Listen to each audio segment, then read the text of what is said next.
Hoje o nosso assunto é direito imobiliário. O advogado Roberto Bolognini está ao vivo aqui no estúdio para esclarecer as suas dúvidas. É só mandar sua pergunta para o portal de conteúdo da TV Cultura, é o cmais.com.br/JC Primeira Edição/participe ou para o facebook.com/pronto atendimento. Boa tarde, professor Roberto, bem-vindo. Boa tarde, eu que agradeço. Professor, a gente começa com uma pergunta sobre doação de imóveis. Como funciona a doação de imóveis? Uma pessoa pode doar um imóvel para outra ainda em vida? Pode. A única questão é a seguinte: se a doação for feita aos filhos ou aos pais, existe um limite para se doar. Apenas metade do valor do imóvel. Se não existir filhos nem pais, ou seja, descendentes ou ascendentes, a doação é livre. E aí pode ser feita em vida, naturalmente, para qualquer pessoa. A gente vai para a pergunta agora da Olívia da Conceição. Ela diz: no meu condomínio não existe leitura de água individual. Caso sejamos multados por excesso de consumo, como tem sido divulgado que vai acontecer, quem arca com as despesas? Veja bem, se não há hidrômetros individuais e houver excesso acima da média, quem vai gastar efetivamente é o condomínio. Havendo esse gasto acima da média, o condomínio sofrerá a multa. Logo, os condôminos arcarão, devendo ser rateada essa multa dentre eles. Pergunta da Bianca Góes. Comprei uma casa somente através de um contrato de compra e venda, mas ainda não escriturei o imóvel. Quero saber, quanto tempo eu tenho para fazer a escritura? Corro o risco de perder o imóvel? Veja, com o contrato apenas, você não é proprietária. Há necessidade da escrituração pública, há necessidade de se lavrar a escritura pública e levá-la a registro.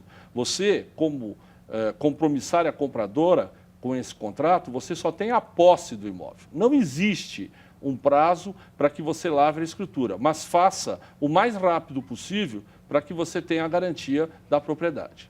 Pergunta agora sobre aluguel, Davi da Silva Pereira. O proprietário da sala comercial que eu alugo pediu a sala de volta depois de 6 meses de contrato. Nunca deixei de pagar nada. Ele pode pedir o imóvel quando quiser? Não. Se o contrato estiver em vigência, ele não pode fazê-lo. Se o contrato se encerrar, ele deve propor uma ação de despejo e motivar o pedido. Pergunta do Alex. Moro há mais de 25 anos na mesma casa, construída em um terreno do meu avô, pai do meu pai, que já morreu. A herdeira do meu avô é uma tia que não mora aqui. Ela pode requerer a casa depois de tanto tempo? Não. O que você deve fazer é constituir um advogado e ingressar com uma ação de uso capião. Pergunta do Felipe Gonçalves. O terreno da casa que alugo estava com erosões e o barranco no fundo da casa estava descendo quando chovia. A imobiliária consertou o problema, mas agora eles querem me cobrar o que foi gasto. Eu sou obrigado a pagar? Não. Quem deve arcar com essas obras, com o custo das obras, é o locador. É aquele que te alugou o imóvel. Porque o problema aqui da obra era estrutural. Logo, nem a imobiliária pode exigir isso, nem o locador. Se a imobiliária gastou, teve um custo, ela deve exigir do locador e não do inquilino. Pergunta da Vitória Ribeiro é um fato muito comum, acontece muito. Sim. Meu teto do banheiro de empregada está todo prejudicado com uma infiltração do apartamento superior. Como proceder para arrumar essa situação? Quem arca? Você deve cobrar do vizinho, do morador que está logo acima, desde que você demonstre e prove que efetivamente a infiltração é oriunda, ocorre do imóvel desse vizinho. Mas também pode colocar no polo passivo da ação o próprio condomínio, que também é responsável. Pergunta que acabou de chegar do João Vitor. Vamos ver se a gente consegue entender aqui o que ele quer dizer. Ele está falando de um inventário. Sim. Que já foi homologado uma partilha, mas o inventariante não passa os saldos em dinheiro e não quer entregar os imóveis.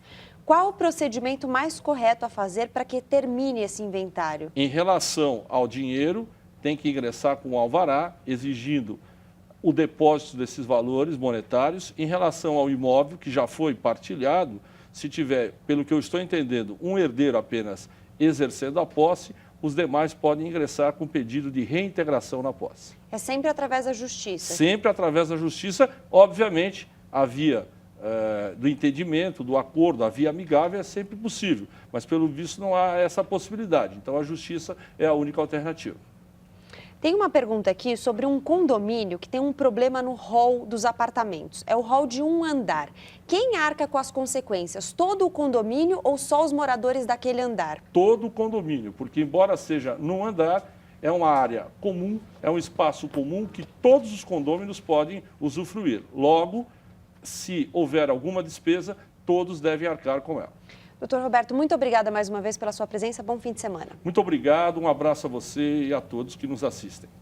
Aldo.